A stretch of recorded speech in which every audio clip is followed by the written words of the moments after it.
Hey everyone, welcome back to the channel. Hope you're all doing great. Today, we're talking about one of the most anticipated games of 2026, Resident Evil Requiem, also known as Resident Evil 9. After the massive success of Village and the recent remakes, Capcom is taking us back to where it all began, Raccoon City.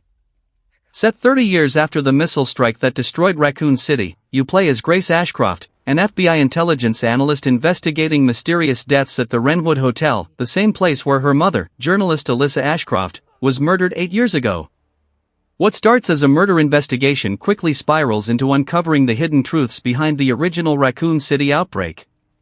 In this preview, we'll break down everything we know so far: the visuals, the story setup, gameplay mechanics, how it compares to previous entries in the franchise, and whether this return to Raccoon City is worth the hype. Let's dive in. First, let's talk about what we've seen from the reveal trailer and gameplay footage. Built on Capcom's acclaimed RE engine, Requiem looks absolutely stunning. The devastated ruins of Raccoon City, overgrown with vegetation, buildings collapsed and reclaimed by nature, create this haunting post-apocalyptic atmosphere.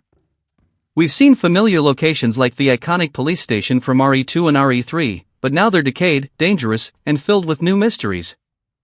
The story centers on Grace Ashcroft, daughter of Alyssa Ashcroft from Resident Evil Outbreak. Capcom has described Grace as an introverted bookworm and technical analyst, not a combat-trained soldier like Leon or Chris. This is a huge shift for the series. Grace feels powerless compared to previous protagonists, which immediately sets a different tone. She's investigating deaths at the Renwood Hotel, but the case leads her deep into Raccoon City's quarantine ruins, where she'll uncover government conspiracies and the real reason why certain raccoon survivors are being silenced. Recent leaks have confirmed that Leon S. Kennedy will return as a playable character. According to community speculation, Leon may have finally broken away from government control after years of disillusionment, possibly investigating the quarantine zone independently to find answers to questions that have haunted him since 1998. There's also speculation that Ada Wong might return, potentially working for a different government faction, which could create intense story conflict. Gameplay-wise, Capcom is promising a return to classic survival horror roots while incorporating modern mechanics. Based on the reveal, we're seeing resource scarcity, exploration-focused gameplay, and environmental storytelling. The Renwood Hotel appears to be the main hub, with branching paths leading into different areas of the ruined city. One interesting detail: the game explores both Red Umbrella, bioterrorists, and Blue Umbrella, working with BSAA, suggesting faction dynamics will play a major role.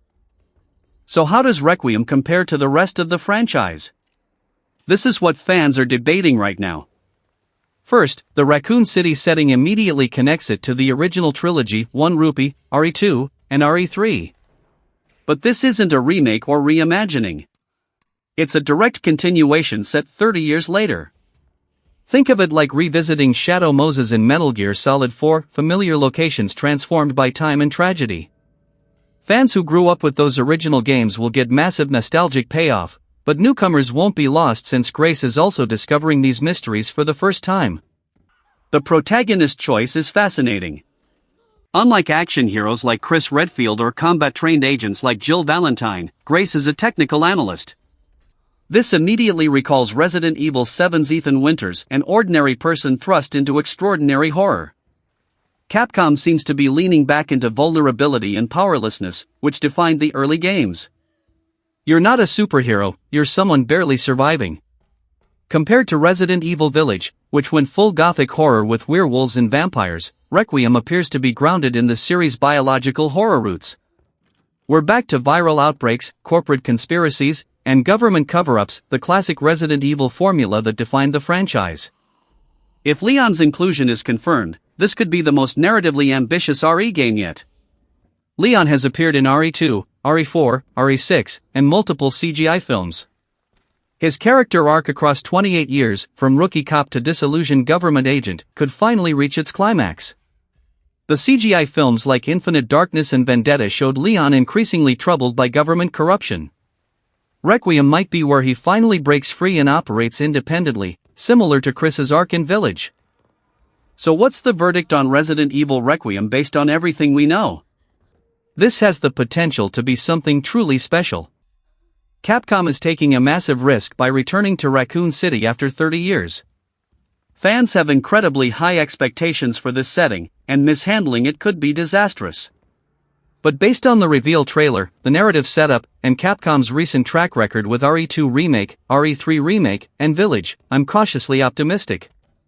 The combination of a vulnerable new protagonist, the return of fan-favorite Leon Kennedy, and finally answering decades-old lore questions could make this the most emotionally resonant RE game yet.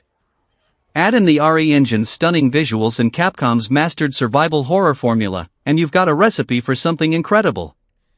The release date is set for February 27, 2026, so we still have a few months to learn more. Capcom has confirmed a showcase event early next year where we'll likely see extended gameplay footage. For longtime Resident Evil fans, this is shaping up to be essential. For newcomers, the return to Raccoon City and a fresh protagonist make this an accessible entry point. I'll definitely be covering this game extensively when it launches. Thanks for watching. If you're excited about Resident Evil Requiem, hit that like button and subscribe for all the latest updates and the full review when the game drops. Drop a comment and tell me, are you Team Grace or Team Leon? I'll catch you in the next video. Stay safe out there, and remember, Raccoon City never truly died.